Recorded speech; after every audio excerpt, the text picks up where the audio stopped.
Thanks for tuning in to this episode of Once a DJ.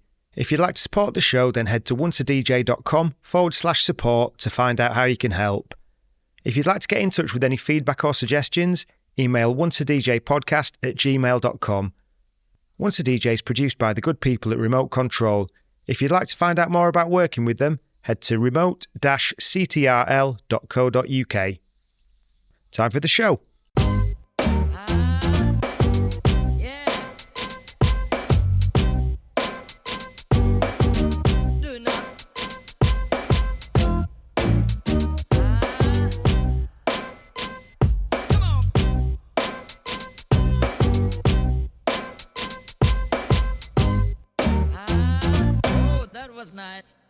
Once a DJ is brought to you with the support of Vinyl Underground Record Store. Since 1993, VU has been shipping new and used underground house, techno, disco, hip-hop, soul and more worldwide from Northampton in the UK. They're your go-to store for upfront releases, repressed classics and deep digging for undiscovered gems. And they're a great crew to deal with who really care about the music and their customers. To show the support to the Once a DJ community, they're giving you 10% off your next order. Just head to vinylunderground.co.uk and use the code ONCEADJ10 at checkout. You also get free UK delivery on all orders over £100. That's ONCEADJ10 at vinylunderground.co.uk. So, welcome back to Once a DJ, everyone. We're sat here with drum and bass legend Nicky Blackmarket, and I don't know how best to describe Millz. You kind of like the what's the word? Like the new crop. Is that right? The new blood of drum and bass, is that fair? Yeah, the new gen, or... That's it, yeah. New generation, really. Yeah, so what I'm excited to talk about today is both of your journeys. I mean, I'm sure we could do 2 or 3 hours with each of you individually if we had 35 hours in a day or whatever. But I think what would be good to start with, Nicky, is if you could give us a bit of your sort of backstory of where you came up with music and DJing and then drum and bass because of where you were in the scene and what you've contributed to it, if you could. Right, so in a galaxy far, far away. So, I've always been into music. Well, Mum used to be a jazz dancer. She knew a lot of the jazz cats, a lot of the jazz people, jazz artists. And so I've been in and around music all my life. I've always been into music. So when I started playing music, obviously it wasn't really a job as we know it. Do you know what I mean? It's like... It was more of a hobby at the start, wasn't it, for you? Yeah, of course, a hobby. And obviously it was...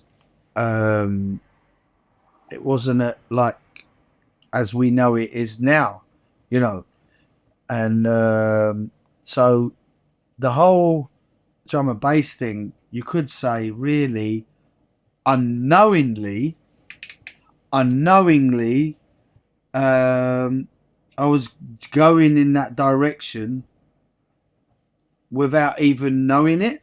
So semi-consciously and spiritually, or whatever you would like to call it, I was going that way from the off, So, I, growing up, it was electro-funk and early hip-hop and breaks, and so it was going that way for the hip-hop, for the jungle thing, drum and bass thing, before we even knew it. And when I first stepped into the shop, took the shop over in 1990. It was there about a year and a half, 2 years before I was in there. I come in 1990, and it was like from even like before that, like I said, but already going on that path of break beats or speeding records up, putting penny dope bonus beats on 45, which was a 33, put it on 45 minus 8, and just messing about doing just doing madness, you know, and speeding up house records, acid house records, speeding them right up, and like-minded people that would come in the shop. Oh yeah, I like that. I like what you're doing like that. And then you'd have the traditional house DJs of the time going, "What are you doing? You're ruining it. You're fucking out. What are you doing? Stop doing that." But you know, like I say, we're already doing that. That jungle thing was already going, but unknowingly, didn't even know. But we're already going on our path before even knows. So it's like when I have someone, a youngster that wants advice. Oh, what can I do to get into the scene? And you know, and I say to them, the first thing I say is, you might not make it in this scene. No disrespects to you, but you might not make it in this scene. But you might become a pioneer of a next scene. If that makes sense. Which is like just another branch off the tree. So, you know, with jungle and drum and bass, it's like, you know, the dubstep thing come off of that. The grime thing come off of that. So you never know. Do you know what I mean? It's like I was unknowingly going in that direction before the jungle thing come, if that makes sense. Yeah. How important for the scene was the shop, Black Market Records, for anyone who doesn't know? I'm assuming everyone does. It was, I'm not being like that because it's fine, but it was imperative. It was imperative. It was the old internet. It was the flagship. It was the meeting point when everyone had to go out and meet people and whatever, you know, go and buy records. You had to be there at the right time, in the right place, at the right time when the tunes come in because they're gone. So it was the meeting point and, you know, extremely important. It became so important. And I learned how to buy and sell records in a big way. Could you expand on that, please? Like, what elements of buying? Do you mean in terms of selecting what to buy, or? Yeah. Selecting what to buy, what's going to be big, what's the next big thing. Your ear has to be to the ground. Like when a tune would come in, and you'd think, right, this is going to be a big fuck off tune. This is going to be massive. So I'd say to, you know, and this was like even before distributors. You know, distributors have taken over. So before the distributors come, the labels would bring the tune to me in the shop, right? Before we had distributors. They'd bring them in the shop and they'd say, I've got 300. I've got to service this shop and that one and that one and that one. I say, no. Let me have them all, please. Oh, no. I've got to give it to... No. I'll tell you what. I'd say, give us a week and we give you all the money. If they still say, I can't. I'll tell you what then. Here you go. Here, I'll give it to you now. I'll give it to you now. So if I was that confident on the tune, then we'd pay them straight away. The tune's gone within a week. Maybe 400, 500 copies. Gone. So it really was kind of the mecca. The hub, yeah. As I said, I'm not being a big head, but I let you say that. So from there then, while you're running the shop, that's got to be pretty time consuming, right? And then you kind of DJing progresses for you. Saying sort of like, I don't know, say 95, 96 or something, how much time are you spending on each? Like, how busy are you?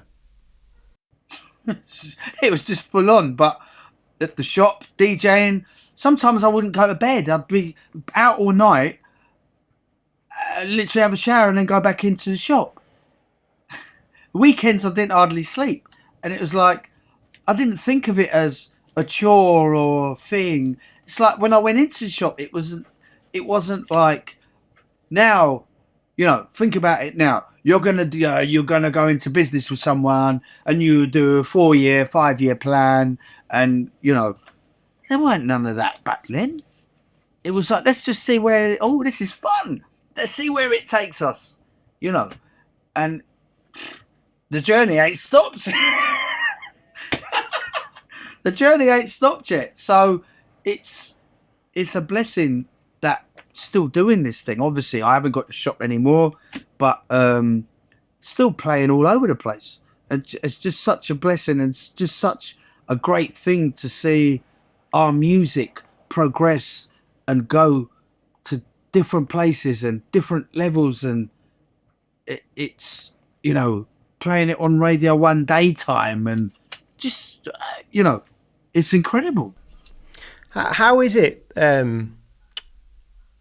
Is it all positives? When you're in something that's like a sort of subculture, like drum and bass, and then that gets accepted by the mainstream in that way. Is there any negatives around that, about kind of worrying about it being diluted, or is it all just like people get it?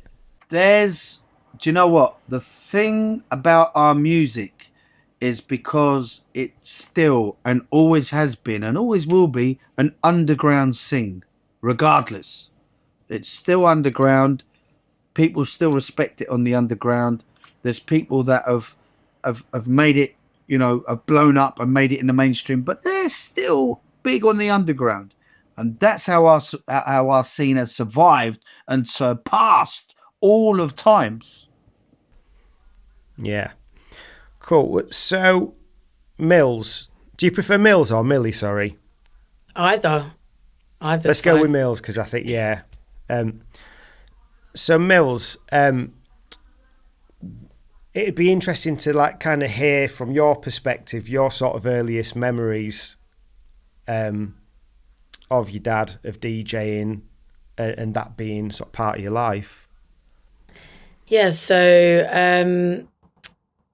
I mean, when I was younger, obviously I just grew up around the music all the time. Like, jungle was everywhere. Like, my dad would have his music room upstairs in the loft, and me and my sister would go up there, and he'd always be playing his records, and every single day. And you coming into the shop. Yeah, exactly. And like what you said, tell them about the story about you. Or you didn't think much of it or whatever when you were a little kid, when you were at primary school, and go on. Yeah. So obviously, when I was younger, I didn't really think that my dad was a big DJ. I just knew that he went out and he played music, and I just didn't really know the kind of scale that he was doing it on. But when I was at school, loads of my friends would always say, "Oh, I see your dad on a poster, a flyer at the lights, on the traffic lights," and I'd just be like, "Oh yeah, he's always on those, blah blah," and obviously their parents would love him. They'd go out to raves and stuff, and it was just a running joke that we'd always see him, his name on the flyers at the traffic lights. But I didn't really know the scale of what he did, and then he took me out to festivals when I was younger. I've always been around the music, and literally every single day the postman would bring dub plates, records, to our door. Do you remember, Dad? Yeah, every single day you were getting them in the post. Yeah. And then obviously, going into Dad's shop back in the day, we just pretend that we were behind the kiosk, the desk, giving out music and stuff. And people would always say to Dad, oh, what have you got behind your, what have you got behind the desk? And he'd say, oh, just an orange, some mints, And they wanted tunes. Was there a lot of people that were after that, the sort of, what's the real stuff you got here? Did that happen a lot? Oh, without a doubt, of course, yeah. What have you got underneath? What have you got underneath? Oh, I've got a Ribena, got an apple. Satsuma. They're like, huh? Yeah, so it's I mean, everyone, because people wanted to get to know us. They wanted to, and once they become regulars, and we started sorting them out. Do you know what I mean? And then that's what it was about. Yeah. When were you born, Millz? What year? 2000. Right. Millennium okay. baby. Yeah. Whereabouts are you from? I'm from Huddersfield, but I sound more like I live in Derby, so I've lost quite a bit of the accent. I'm listening. I'm hearing. I'm thinking. Yeah, not quite. My old business partner in the shop, Dave Piccioni, that also used to run Azuli Records. Do you remember Azuli Records? No. He was from Huddersfield. Believe it or not. Nice. Yeah. I used to sound more like I'm from there, but now it's just like a generic soft I'm hearing accent. the Derby-ish. I'm hearing not Derby. I'm hearing that East Midland kind of thing. That's what I think. Yeah. Yeah, it's a bit nondescript. I've lost any identity that I did have. some like Brian Clough business. Yeah. Pretty He's much. from North East and his accents, dialects changing. And yeah, that's it. So I watched the Hyper D documentary, which is absolutely fantastic. And it was really nice being in the cinema and hearing everyone kind of like spitting the bars along to it and stuff and finishing them. Because I'm not kind of in the scene or anything. It's like drum and bass jungle. I've always been aware of it, but I'm not like in it. But in that, you kind of really, what's really interesting is just you're going to Toronto and here, there, and everywhere, all around the world and stuff. How was that is Millz your eldest? Yeah. Yeah. So how was that impact when she was born? Were you still like going out DJing as much, or did you kind of pull it back? Because I think what you get now is there's a different perception around parenting and stuff, and it's easier, say as a father, it's easier to kind of like ring fence time and be like, oh, I've got to go and do childcare, I've got to do things like this, particularly since lockdown. Were you able to be around a lot at home, or were you just like out traveling all the time? The thing is, it was I did go abroad. I went abroad a fair bit, but not as much as other DJs. Domestically, mainly here. So they call me Nicky Nine Jobs. So mainly here. Do you know what I mean? So I mean, you used to go away on Christmas and stuff, didn't you? You used to go to Switzerland and Germany and stuff. And yeah. Or that'd be on Christmas Day or whatever. But then I'd be back. So part and parcel of what it was.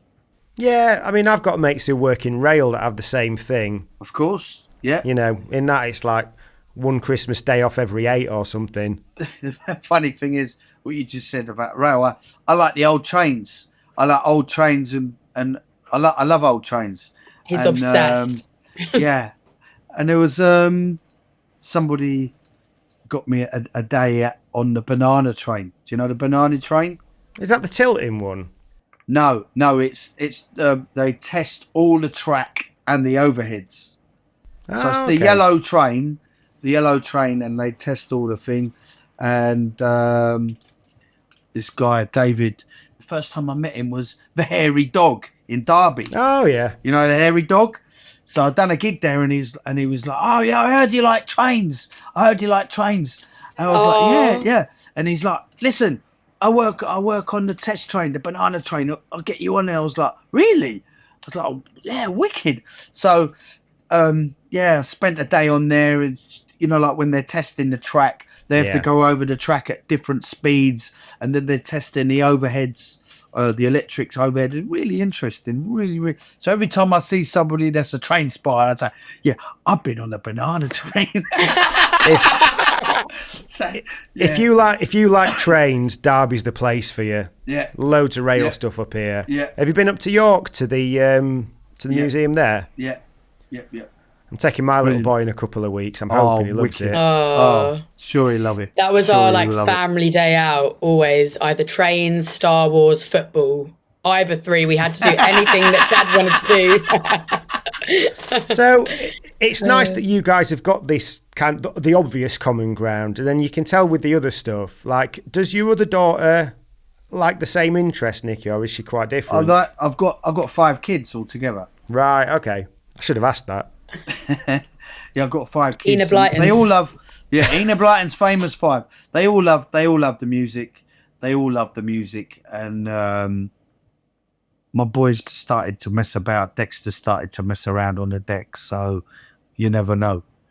You never know. Yeah. Yeah, which is great. It's great. Yeah, it's great to see they're all into the music. So, yeah. Yeah, like I like it when mine just like, even if he just messes with the pitch and has a little giggle, you know, you just like, you just feel like it's a bit of a connection. Yes, indeed. Once a DJ is brought to you with the support of Vinyl Underground Record Store. Since 1993, VU's been shipping new and used underground house, techno, disco, hip-hop, soul and more worldwide from Northampton in the UK. They're your go-to store for upfront releases, repressed classics and deep digging for undiscovered gems. And they're a great crew to deal with who really care about the music and their customers. To show the support to the Once a DJ community, they're giving you 10% off your next order. Just head to vinylunderground.co.uk and use the code ONCEADJ10 at checkout. You also get free UK delivery on all orders over £100. That's ONCEADJ10 at vinylunderground.co.uk. I wanted to create a product for the listeners to be able to support the show and for the guests as a token of gratitude for being on, so I've teamed up with Sure Shot Shop to create some Once a DJ 45 RPM adapter clamps. These are my weapon of choice as a 45 adapter, as they add stability and grip to aid you in any setup. These are available for £25 each plus flat fee postage from onceadj.bigcartel.com, and if you'd like to see the other models you can buy and also customise, check out sureshotshop.com. I hope you don't mind, this is kind of going a bit here, there and everywhere. It's a bit of a random sort of chat. That's good. Yeah. So, Millz, can you remember the first... I don't know if anyone ever thinks their dad's cool. You can kind of confirm or deny that. Do you remember a moment when you kind of realised, hang on, my dad might actually be cool? I just always thought, like, first of all, the way that he dresses, like, not just to do with music, but like the way that he dresses isn't the same as other dads. Like, he just lives in Lacoste, Hugo Boss, Adidas. So, like, for one, obviously the clothes, I always thought, like, yeah, like, we can share clothes kind of thing. And just, I don't know, I mean, probably one festival that we went to with him when I was younger, I was about 10 years old. I think it was... One Love Festival? One Love Festival. With the Ragged Twins. With the Ragged Twins there. Yeah, that was a moment where I thought, wow, like, I see everyone going crazy to his music, everyone's dancing. It was just a mad moment, just to realise, you know, obviously I was a bit older then to see what was going on. And then, like, from that point, I just wanted to do what he did. Like, you know, my mum and dad would always ask me, oh, what do you want to do when you're older? And I just wanted a fun job. And I just thought dad's job was amazing, like making people dance. And obviously there are some parts of it, like the travelling and stuff, which are quite tiring. But, you know, the music just keeps you alive, you know. It's the best part about it. But yeah, probably that one festival was my favourite moment for when I realised, you know, that he's cool. Yeah. So, Nicky, how did you feel when you realised that Millz wanted to be a DJ? Well, it was, you know, like I say, always in listening to the music and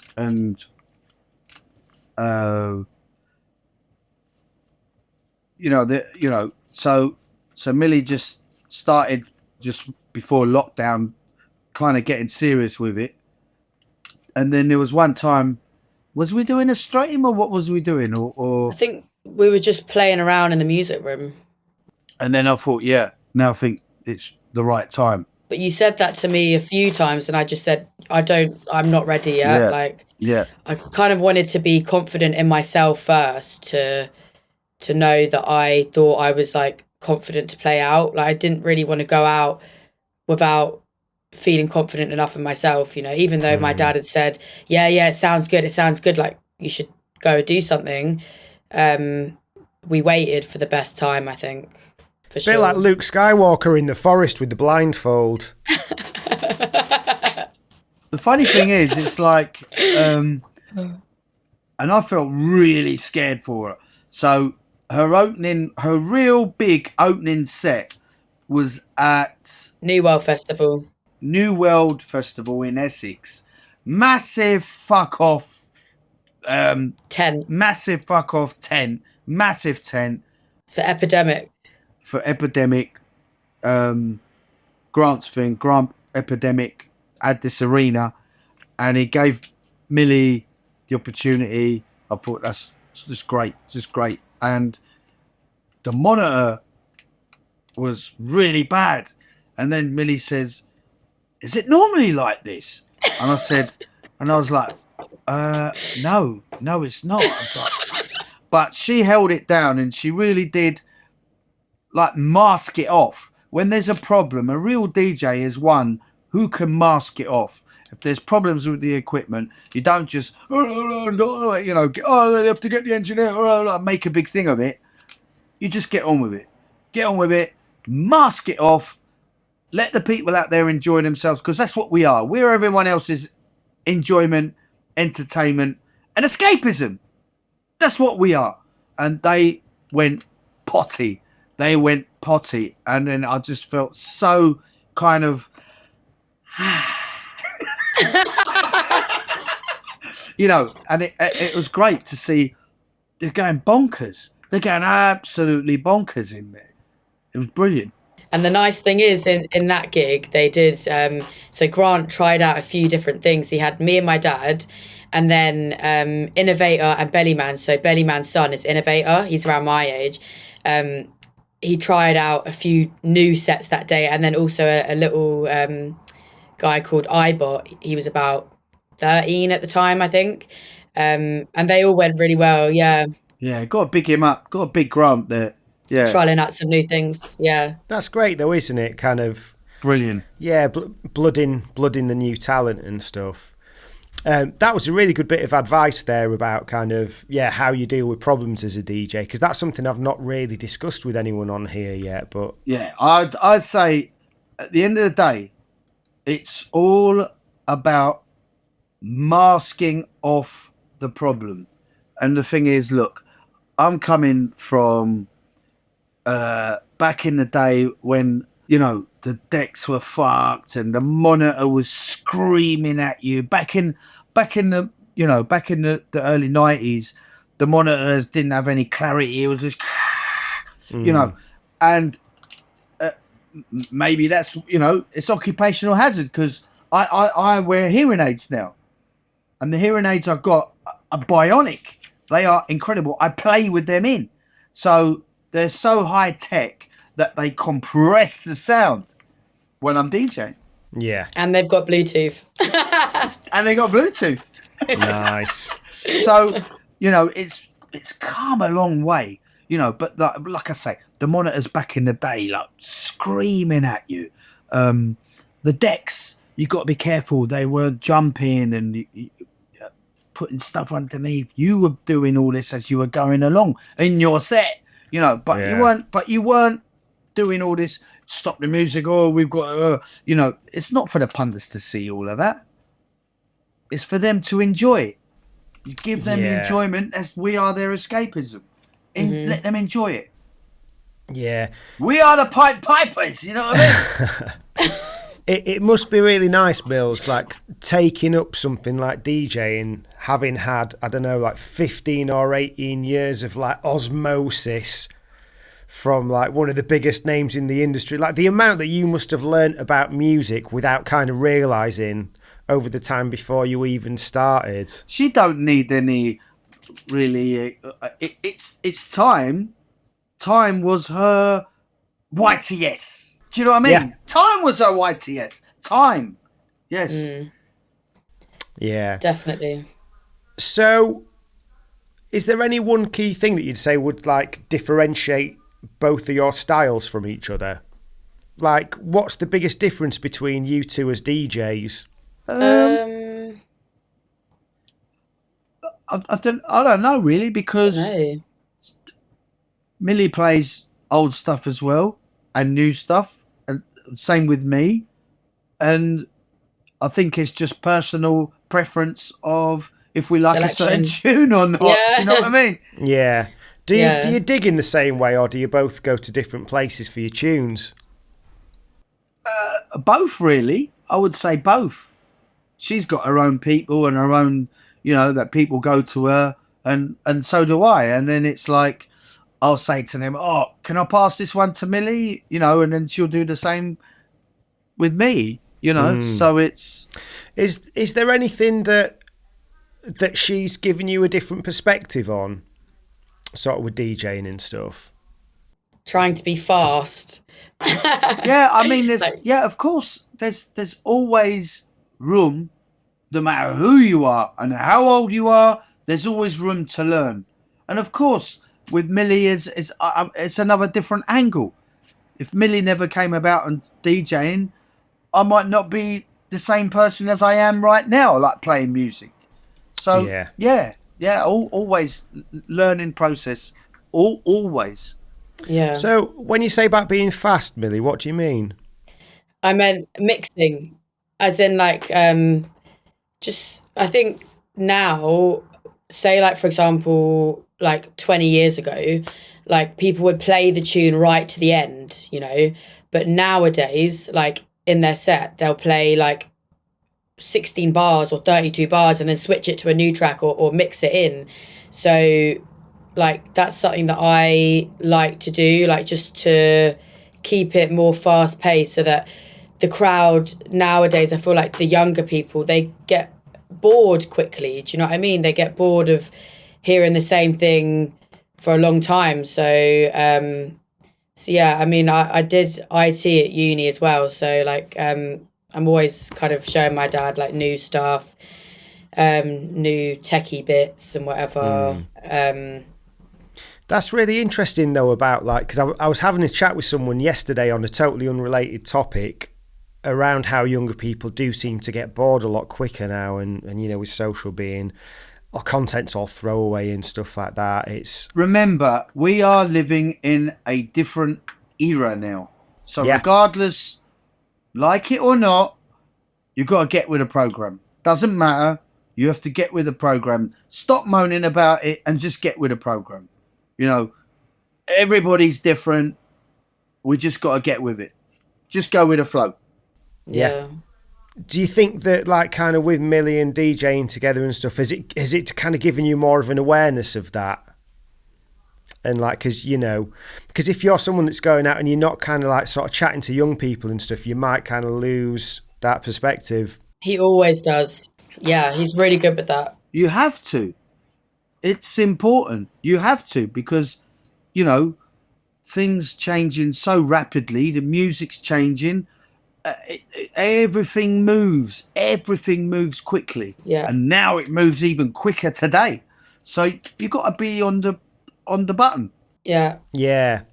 Do you do more where you're going out to DJ sort of classic sets, or is it a lot more sort of new stuff? Whatever, depending on what crowd it is.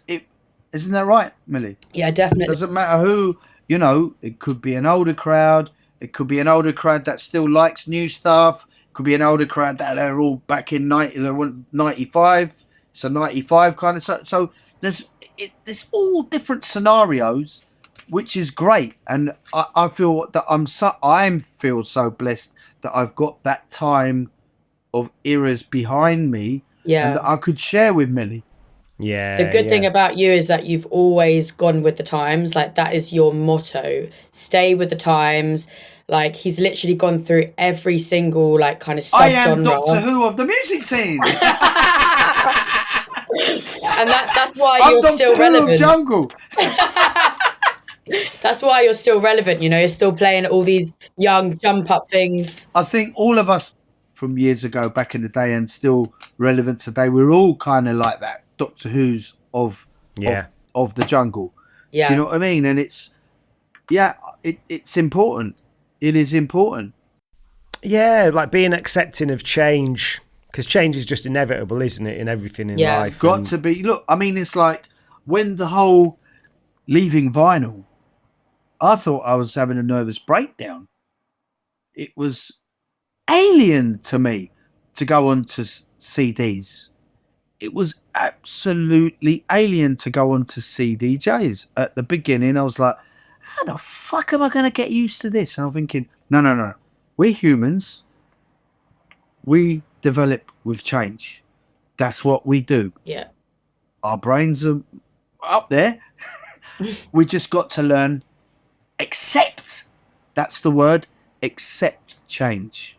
To accept change. Once we can accept it, we can flow through. So Yeah. at the beginning, one point that really sticks in my head was I turned up at this dance. Where was it? In Maidstone. Turned up with my records. And I looked, I was like, where's your decks? So there's a resident guy on before me. I said, where's your decks? He goes, where's your CDs? I'm like, what? Oh no. I'm like, what? And this was, it wasn't industry standard yet, the CD or the CDJ. So I was like, this is mad. So I went to the manageress. I was like, look, what's going on here? So, you didn't have it on your tech rider. I said, yes, I did. So she didn't open up the attachment. It was a new manageress at the club. She didn't open up the attachment, which had my rider on there, turntable, blah, blah, blah, blah, blah, blah, blah. So didn't have the decks there. And I was going to go walking off. I nearly caused the riot. Everyone's like, where are you going? Where are you going? You can't go. You got to play. Where are you going? You know, nearly caused the riot. So they had to go and get decks from down the road off somebody's mate or something. They had to go and get the decks in. I had to wait another 20 minutes or whatever. But otherwise, I would have caused the riot because I wouldn't have been able to play. But then that was a real wake-up call. Like, right, this is what's going on. Yeah. And I had to get used to it. Because, look, remember the turntables, if you can see the turntables here, Technics. Yes, to my left. Technics 1200s. It's one I prepared earlier. It's hands-on, you know, but you can emulate them with the CDJs. You still got the spinning wheel that you can still move around. Yeah. You can emulate, which I've learned to emulate that. There's a vinyl option on the CDJ, and you can emulate that by twiddling around the deck. But at the beginning, it was like, wow, this is real change. Yeah. I think it's good that you had that young influence as well, like from Clive Profile. Yeah, he was my sidekick in the shop. He was wicked. Yeah. And he got you on from, you know, turntables to CDJs. He helped you. He helped immensely. Yeah. Exactly. But it's just, you know, to think, you know, that where we had the records for so long, and then that's it. You know, every now and again I'll do a vinyl set now, but it's not industry standard anymore. It must have been mad, like for you, considering you had a record shop and what that record shop was, what it symbolises. Very hard. But I thought, right, it's either get with this or just be like a dinosaur and that's it. It's curtains. It's over. Yeah. Yeah. It wasn't any room for, oh, it's okay, I'll still play vinyl, because the decks weren't being maintained anymore. The turntables that were in clubs were just used as ornaments to put your bloody CD wallet on. Yeah. Did you ever go to Serato? No. I was thinking of that, but it wasn't quite industry standard. So just went with the whole CD and then the USB thing. Yeah, because Serato was a weird one because they used to have the external box that you'd plug in So it meant you could go anywhere. But then after that, when it became inbuilt into mixers and stuff, it's like if you've not got the right Serato license, you go somewhere, you're shit out of luck. Exactly. And this scared the hell out of me. That scared the hell out of me when I've got to say, Groove Rider, he is a don. He'll just go around the back of the deck. You know, for me, I might be doing 5 gigs in the night. To keep doing that, and then you might get unstuck somewhere. I was like, no, I can't do that. Or your laptop runs out of charge or something, because they do it on the laptop now, don't they? Yeah. Could not imagine that. No, it's terrifying. Like, I remember I was playing a party once and the guy on before me had, I don't know, Final Scratch or Serato or something, and he couldn't get it working. Maybe there was an issue with one of the needles or something, and I'd gone with vinyl, so I just felt quite smug that, yeah, all right, this is heavy and cumbersome, but at least it works. Yeah. Yeah, at least it works. You know, yeah, it's you know it's been tried and tested. You know it works. Yeah. Wasn't there a time, Dad, where you were playing a set and then before you, the guy couldn't play because like something to do with record box went down? So then you were like, oh, it's fine, I've got my records, or it's fine, I can play without the waveforms or something. Yeah, something happened. I can't remember. There was like some glitch or something, and the CDs you could still play them, but there weren't nothing. You had to play them live. You know, you had to play them live, and it's like a real DJ should be able to do that anyway, right? A real DJ should be able to do that anyway, but it was like, oh, I can't play. I can't play. I was, oh, why not? Because it never had like some cue, and they'd have the cue points, and it had the thing on there. I'm like, wow.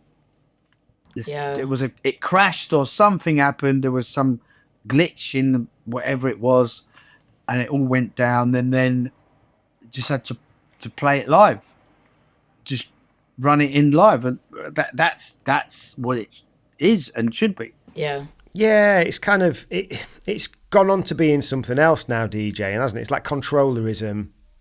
So you look at like a James Hype or someone like that, the way he plays a controller, it's more like a performance instrument than a set of decks. But it's like it's almost like its own separate art, really. Yeah.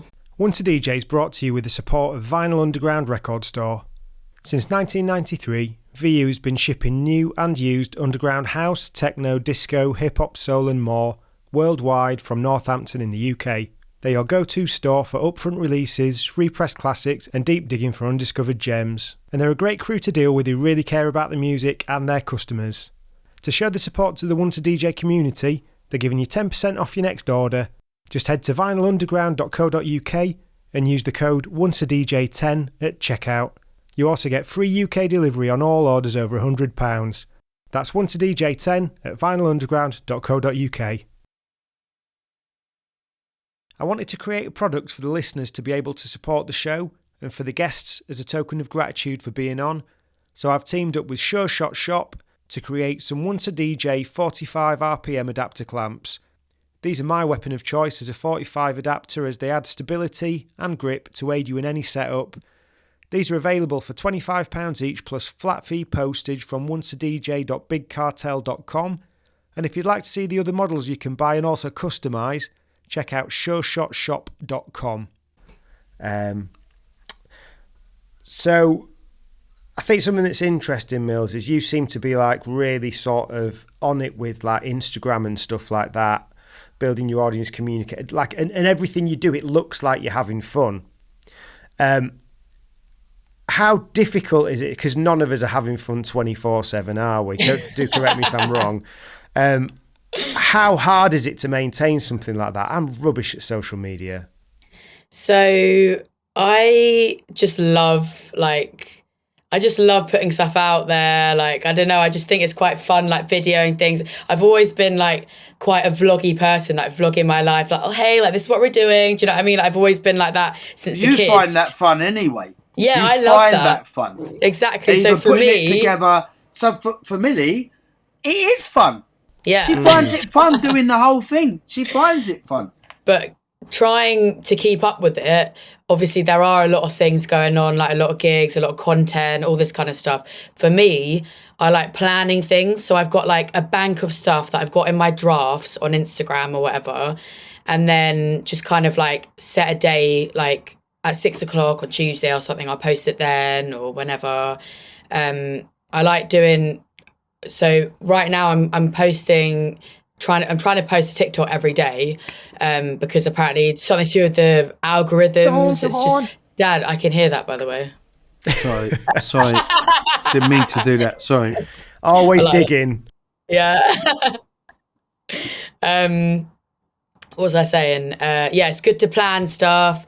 With the algorithms now as well, like it's hard to work out like what you should do when, because they're always changing and there's no exact method that you can crack for these algorithms. Like they're really random, but yeah, it's good to just be constant with posting and showing what you're up to and everything. I just, even if it's not on your actual page, on the story is good. Yeah. Yeah, I think it's fun. So yeah. Yeah, that's a nice position to be in, I think. I think for a lot of people, it's maybe that's like a lot of that could be an age thing though. You know, because if it's something that was in your life kind of quite early, and also I think when you're younger, when you're doing things like this, you just might learn how to be a lot more resourceful. Like the things people can create with a phone or with an iPad or that sort of thing is just phenomenal. Yeah. It's true. Have you got any favourite stories of your dad's DJing, Millz? Anything that like really you kind of hold close? So we, when was it? 2018, the first Cavos that we did. Was it 18? I think it might have been, yeah. So Dad always played at Unity in the Sun in Cavos, for Billy Bunter and Fat Controllers, like gig out there. And, he would always go and I'd be like, oh, I want to come with you. So one year I just thought, you know what, I'm just going to go. Then I went out there and I think we had separate plane tickets. So he went like a couple hours after me and I went like in the morning. So he got stuck on a flight later on and didn't come till late. And I met like all of his friends. Like obviously I knew everyone already. They kind of just welcomed me as like this, you know, it's like a big family out there. And then he came in the evening and I'd already like made myself like welcome. He'd played there obviously like a few times before. And then like since then, so I go out with him every year. That was 2018. That was the first year that I went. So I was 18 years old. Went there for the first year. And then I thought it was so much fun. Like I went the next year again and he would do like pool parties, boat parties, playing on the beach. And yeah, it was a lot of fun. So I just thought I'd go again the next year. And because obviously they knew me and they knew that I was DJing. So they thought, let's see if she wants to do a set. So I think Dad left his USB or something because he didn't know he was going to be doing a gig that night. And they just said, oh, do you want to play? And then I played a set. And then like since then they really liked, you know, the way that I mix, like bringing the old into the new. So I've been going every year with him since. But as we were saying, sorry to get back to that whole long story, but as I was saying, the Cavos Unity in the Sun, for me, it's just such a nice memory that we always have because we go every year, we play together. Obviously, we do our own sets as well. But for me, it's nice. It's like a holiday and work at the same time, but it's not really work because obviously we love what we do. Yeah. But yeah, that's probably my favourite kind of memory. Amazing. So just on the social media point that we were talking about before, Nicky, is it quite handy for you that Millz does so much social? Because like a lot of it's collaborative stuff, you've kind of got someone doing a lot of social that means you don't have to do as much. Well, I mean, the thing is, I learn off of her. I learn what she's doing. Do you know what I mean? So, which is great. She knows what she's doing. I'm learning. I'm learning as well. Do you know what I mean? So yeah, it's great that she does all that. It is brilliant. It's brilliant. Yeah. Have you got a particular memory of DJing together that's kind of stands out? For me, I think when we done Glastonbury together. Oh yeah. Yeah, that was bonkers. That was mad. I was just thinking, like, flipping hell, this is mad. And they're going mad. They're going mad. And what year was that? Was it 2022 or 21? Might have been 22. I can't remember. One of the two. Yeah, 4 years, or I can't remember when they opened it up again. And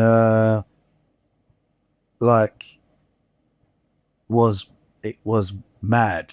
It's like, wow, this is incredible. Tear come to my eye, you know what I mean? Like, wicked. Yeah, it was brilliant. That, and then we did our tour in Canada as well. Canada was amazing. Yeah, that was good. Cheeky Mondays in Amsterdam. Yeah. We've done loads. Have you heard of Cheeky Mondays in Amsterdam? No. It's one of the longest running drum and bass jungle events in Europe. And it's on a Monday. It's like 17 years and been going. It's like 17 years and it's on a Monday. They've had everybody pass through there. So, that was incredible. When you were kind of bringing Millia into the scene and sort of around raves and things like that, did you ever have any concerns around sort of drugs and exposure and anything like that? Just wised her up to what it does, and do you know what I mean? Just tell her everything what it's about. Well, I don't really remember that. I just remember going to raves and everyone was so happy, but like I was like, yeah, like I was just happy with them, you know? Yeah, because I mean, it can be concerning enough, like just thinking about your kids experiencing anything for the first time, but kind of getting in, like going to raves and things like that. That's quite a big deal, you know. It's quite different. Well, we were always together, weren't we? You'd always take me behind the deck or whatever. Yeah, but just to wise her up what they do and what it does to you, and it's to Millie, it's never really bothered her. I don't really drink either. I like going and enjoying the music, really. Just love the music. I'm not one of those kind of people that need something to have a good time. Is there a difference in the sort of type of drugs and the type of effects of audiences at crowds at raves and stuff like that now? Because even like pills will be different now to what they were, right? The thing is, no matter what anybody says, there's drugs absolutely everywhere. There's drugs everywhere. So it could be on a street corner. It could be anywhere and everywhere. I'm finding nowadays that a lot of people are going for the music. Yeah. Because a lot more of sort of your generation, Millz, there's a lot more sort of cleaner living, isn't there? Yeah. A lot of people care about, obviously, their bodies and like they don't want to be putting shit in their bodies and whatever. I'd say even the older generation now are like, done that, been there, worn the t-shirt. I'm in it for the music. Yeah. Majority of a lot of people. Yeah. I'm mindful of time at the moment. Let me just check my notes and see if there's anything. I hope this has been all right for you guys, by the way. Yeah, it's been good, really good. You've gone into all kind of avenues and. Yeah, I think it's all interesting stuff to me. Like, because things about, I think about my relationship with my kids and stuff like that. And how old are your kids? 4 and 10. So good times. My 4-year-old Alfie, he could talk to you about trains. When you're mixing drum and bass and you're going in from sort of older to newer stuff, we've gone through the years of this like loudness wars and everything being super compressed and all the mental sort of sound design and stuff like that. Is that something you have to think about in a set when you're playing? If you've got something, say, from like 1994, and then you're going to play something from 2015, is it like, just will you ever sort of bring something in and it sounds really flat in comparison? It's all about how you catch that vibe and how you progress from that. So, not always. I wouldn't say, oh, it's got to be, because then you're looking very, you could say, if you're extreme like that, very computerized. Yeah. So it's about catching a vibe. Yeah. I think this is the thing sometimes when people, because you get so much support from the tech now, because you've got all your BPM, your key detection and all that sort of thing, you can kind of mix by numbers, but then that's when you're going to lose out on that sort of catching the vibe and stuff, isn't it? No. Yeah, it's not about that. By numbers. Yeah. Do you find many other DJs sort of your age trying to do it like that, Millz? Yeah, because obviously you need to look up at the crowd. You need to see like what kind of crowd it is, like the age difference, all of that to gauge the kind of audience and know what to play. But a lot of people don't really do that. They'll just like have like a whole set lined up. Like I don't get me wrong, obviously I do like planning like certain doubles and like tunes, like signature blends that I like. But there's some people that will have a whole set and they'll just go 1, 2, 3, 4 and play every single tune that's there. But it might not be the right set for that crowd, So you just have to see what it's like when you're there, what kind of audience, what they want and stuff. And if you can get there a little bit earlier as well to see what the person before you is playing, it's good to know the kind of vibe and if you want to switch it up, Yeah, there's a lot of talk to people about, doing your homework on who's before you and who's after you and stuff, and just kind of making sure that you're doing the right thing to fit in between the two and like take them on the right journey for the next person and stuff. Yeah, it's really interesting. Are there any sort of particular unsung heroes that you can mention in the drum and bass scene, sort of old or new? To me, there's too many. Yeah. There's loads of people that have probably left the music. There's people that are still in it, and there's rather than just name one or two people, there's just the scene is the scene. It's like a whole buck of people that it just reminds me when it all started, kind of thing, where it was just like and people coming when I first was in the shop, and people would gather together in the shop, but obviously you don't see them now. It's all on this. Yeah. When's the Nicky Blackmarket documentary going to be made then? We've got the Stevie Hyper D one. Ooh. Doing a book as we speak. Oh, amazing. Doing a book, yeah. It's Brian Bell Fortune. It's going to be going through Bunter's infrastructure. Music Mondays, isn't it? But, yeah. Brian Bell Fortune also wrote All Crews Big Up. Yeah. Remember that book? All No, Crews I've not Big done Up. that one.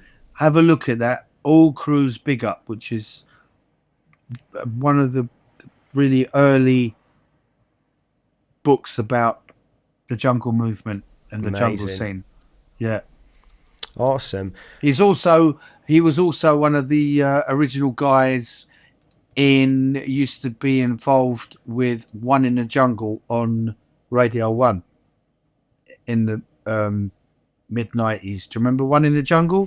No, so just to give you a bit, I should have said this at the start, really. So my context with drum and bass, it was to that because my sister was a bit of a raver, and it was more just kind of hearing things blasting through her. So she had certain like Dave Angel, Groove Rider, LSD. Yeah, you see this, and that is my award and reward to convert people like yourself. That would have been my award, really. Converting people into the music. Yeah, because it was just so funky. Like, and just little bits of like hip hop that were in there and stuff like that. I remember like Stu Allen using a Dutch, like old school rap track and stuff like that. And yeah, it just kind of got me. It's so funky, but yeah, I kind of fell off with it when it got harder, sort of around 2000. When did you move from Huddersfield? I moved from Huddersfield in 2000. I came down here for uni. Okay, so you got, I don't know if you know, do you remember L Double? No. He's up from Huddersfield. He's from Huddersfield. I mean, he was one of the, he used to be in a group called Unique Free back in the day. I think I know the name. Yeah, you probably know the music when you hear. I mean, I wasn't in any scene. I'd just sit in the shed at my mate's house smoking weed. Never went anywhere, you know. You know, it seemed to serve a purpose at the time, but yeah, I wasn't sort of out raving or anything. I think by the time, I remember Ronnie Size was on in Derby, probably like 2001 or something. But by that time, it had just gotten so heavy.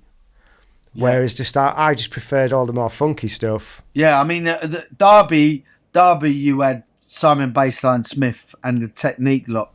I mean, they used back in the day, in probably around that time, 2000s, they used to run, I can't remember the club, it was in the centre, but they used to run the drum and bass night. Yeah, Gatehouse. Technique. Gatehouse, that was it. Tremendous. And you know, Simon Baseline's been in it from Dot as well, so. Yeah, I need to get him on. I want to chat to him about another project potentially as well, around sort of, I want to do something around the nightlife in Derby. And I think he was like one of the soul boys. He was the original soul boy, yeah. Original Pride Park massive. Yeah, that's it. Pride Park. Nicky, have you heard of Christchurch Tramway Museum? Yes. Have you ever been? No. Where is that? It's about half an hour from Derby.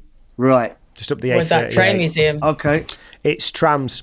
But it's like an old, it's an old sort of Victorian style tramway. Yeah.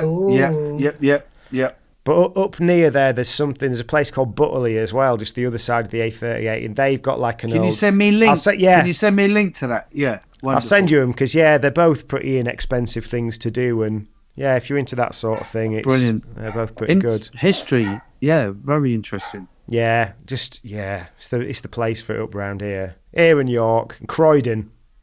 I think Croydon's a bit of a rail place, strangely, isn't it? Croydon as well. They got the trams back, so, and there used to be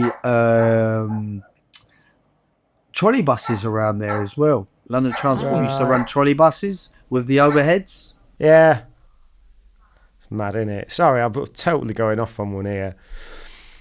So what's coming up for you guys? So we'll be going live with this in about 3 weeks. So what other projects aside from the book have you got coming up? We've got a tour, haven't we? A tour in Holland together. Oh yeah, tour going on. Nice. That's end of this Feb. month. End of Feb. Sorry, end of Feb. Sorry, Start end of of February. March. Yeah. Holland. Unity and again. Then there's Unity in the Sun again in Corfu. Yeah. Beginning of the summer. To think, yeah. And you've got your radio show as well, right, Millz? Yeah, we both got our Cool FM show. I think Cool FM shows. Yours is the second Sunday of the month, is it? No, it's the end, the last Sunday now. So fourth Sunday of the month. Yeah. 8 till 10, is it? Yeah. And then mine is the third Friday of the month from 5 till 7 drive time. Nice. And then obviously there's the label. Millie's helping me run cartoons as well. Awesome. So cartoons we've got label, a new release every month. And you've got is the Raver Tots? Yeah, we do Raver Tots as well. Raver Tots. Yeah. That's all over the place. That's absolutely up and down the country. That has exploded. So that's a big thing. Raver Tots. Literally all over the country. Literally. Yeah. It's great though, isn't it? Because it's like, older people don't want to be old. So it's like, stay young. And bringing the families together, with little kids, and they can rave with their mums and dads, their aunties, their uncles, their grannies, their granddads. They can rave with all their family. There's so much for the kids to do. They'll never get bored. There's loads of stuff. Exactly. Loads of stuff. So it's wonderful. You should take your kids. Yeah. Yeah, I think the only one that's around here, like, I don't know how often they do them. One of the guys who used to do DIY sound system, I think, runs them back in the day. But yeah, I need to get over to them. Definitely. And you're out in the West Country, aren't you, Nicky? I'm in Gloucestershire, yeah. So how's that with all the like sort of travelling around and stuff? Doesn't matter. I'm travelling all the time, so it doesn't matter. Amazing. So, have you got any particular keys to longevity that we've not discussed? Tea. Just keep enjoying. You have to keep enjoying what you're doing. You have to enjoy it. I'm still living the dream. Amazing. Any other top tips from you, Millz? Same here, really. Just to love what you're doing, because I mean, if you didn't love what you were doing, then it'd be a bit long. What are you it? doing then? Yeah. Why are you doing this? If you're not enjoying life as it is, what are you doing with your life? You have to enjoy what you're doing. You have to. Definitely. Love it. Amazing. Thanks ever so much for your time today, guys. And Brilliant. Yeah. Good luck with everything. Yeah. Thanks so much for having us. You too. Thanks for tuning in to this episode of Once a DJ. If you'd like to support the show, then head to onceadj.com/support to find out how you can help. If you'd like to get in touch with any feedback or suggestions, email onceadjpodcast@gmail.com. Once a DJ is produced by the good people at Remote Control. If you'd like to find out more about working with them, head to remote-ctrl.co.uk.